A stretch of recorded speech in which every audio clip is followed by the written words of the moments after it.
guys, welcome back to my channel. It's me again, Yana Su. So for today's video is I'm gonna be doing a review of a certain product because not recently, but this month I've done a boxycharm unboxing, and also I've said that I'm gonna give a review on a certain product, and that is the Nightingale Pretty Vulgar eyeshadow palette. So I have said that I don't really fancy the shades.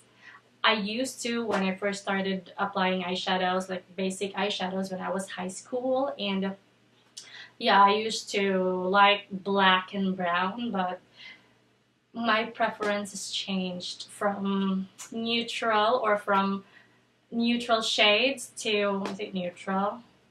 Warm, cool tone to colorful shades, but I might change my mind. Probably the quality is good regardless of the shades, so we shall find out, and if you're interested then please keep on watching. So I'm gonna grab this hide and seek shade as our transition shade. It turns out to be like gray color. I really thought it was brown, but yeah, once you build up the shades or the pigments, it turns out to be dark red, dark gray. And so I'm using a clean brush, FYI, so it's not mixed with different shade from different palette.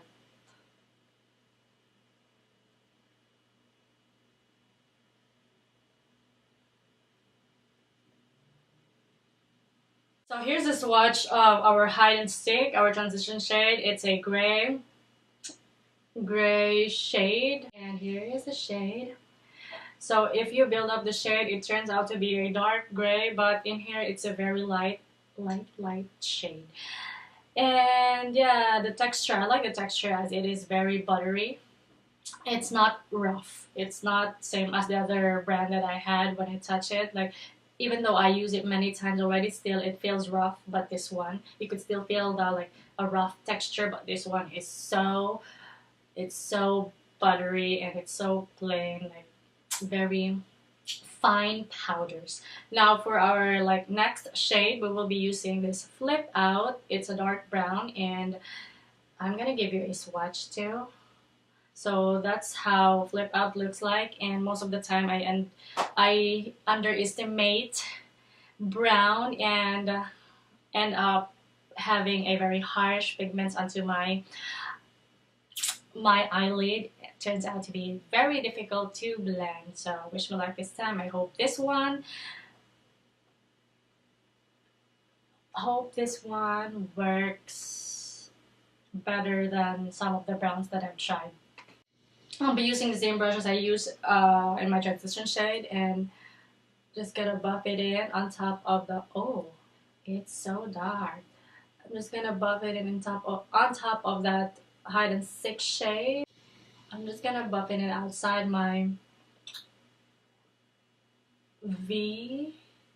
outer V. Okay, just like that. And oh my god, I thought it's brown. Why is it? It looks gray.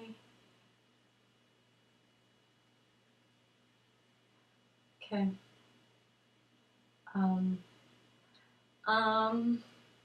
Seeing harsh pigment that is difficult to blend, like it automatically sticks, and regardless how you blend it out, it still looks harsh, so it needs a lot of brushing. I'm really having a harsh pigment here. Since I could not blend it, I'll just have to probably dip my brush again in that same shade and fill in those patchy parts. See if that method works. So I could still see patchiness like right here, probably I need a small brush. And now take note that it's a kind of brown that you have to like probably tap your brush gently so it won't grab a lot of pigments, and also slowly tap it onto your crease so it won't it won't, stick onto the skin, because most of the time this one, it sticks fast and it's difficult to blend. So one thing I have noticed, Morphe browns doesn't, their browns are perfect, they blend easily, but not this one. So I'll just gonna blend the flip brown of Cam. I did the best I could blending the flip out shade. I'm not sure if it's blended well, but we'll proceed to the next shade. It's a shimmery shade. It's called Clutch, this one right here, and it feels rough compared to the matte shades. Matte shades are very buttery, but not Clutch. Why I say so, it's because I rubbed my finger in here many times already, probably 10 times. But it's not worse kind of rough. Now we will see how this Clutch looks like onto our hand. So it looks so pretty. So I'm planning to, now I'm gonna place it on my inner V to the center of my eye.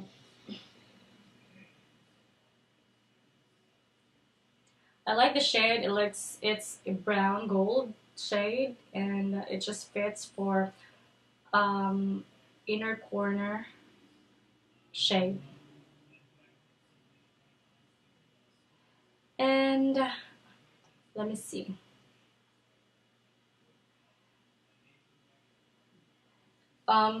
It's a bit patchy, but it's manageable.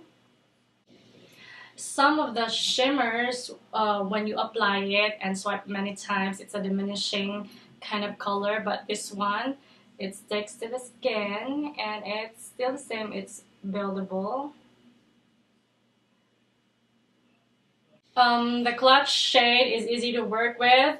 I like this shimmer as it's a bit brown gold shimmery shade, and it's a buildable kind of shade, which is I like, is some of the like affordable cheap makeup, the shimmer just diminishes every time you brush it, like many times, like it takes forever to build up, but this one, it's pigmented shimmer, so I like it. Now I just have to put my falsies off cam and I'll be right back. So everything's applied off cam, of course, because I just want to be specific on the eye part, and the rest are not important anymore. And then I've just realized that I haven't applied any highlighter yet, and since this Pretty Vulgar palette does have a white shade and it's called Break Free, so I'm gonna use this Break Free as our transition, no, as our highlighter. So let me swatch it first. It's a real rough kind of shimmers, and this is how Break Free looks like. I'm gonna use this brush, and I'll be out of my comfort zone this time to test whether this is really pigmented or not. So I will apply as striking as I could.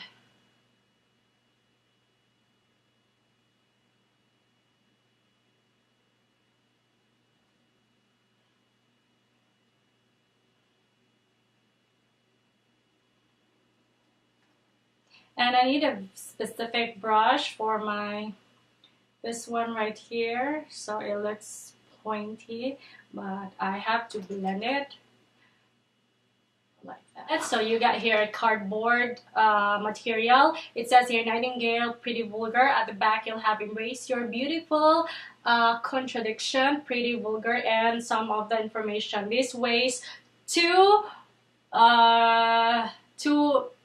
it weighs, like they have two lists of how the shadows weighs. So the first one is 1.4 grams and the other one is 1.2 gram, because as you can see they arranged it very creatively. So you got big ones here and you got small shadows, so that's why they have two lists. And then you got a huge mirror, and they're claiming that they are cruelty free, paraben free, sulfate free, and what's amazing is it's gluten free, Can you imagine? Even I thought gluten-free label will only exist in food section, but as well as makeup too. So this is one of those makeup that says claiming a gluten-free. And this palette, if you're gonna purchase this in Sephora, this is worth $35. I'll just leave a link of probably Sephora and Pretty Vulgar on my description box so you could see it yourself. Overall, I've changed my mind. I love the palette, even though I could create less look out of these shades right here, but still I love how the look turns out well. The flip out, it's pretty strong. I guess it's expected when it's a darker shade, but I was able to salvage the look. So yeah, I love the look, and if you're gonna ask me if I'm gonna purchase a Pretty Vulgar palette, probably yes, but different shade. They have like brown, orangey shades. I've seen it. Those are really pretty, but yes, so that's my review, guys. If you find this review very helpful, then please give it a thumbs up, and if you're not subscribed yet, then please do subscribe. Yes, guys, see you on my next post, and yeah, I love you. Bye.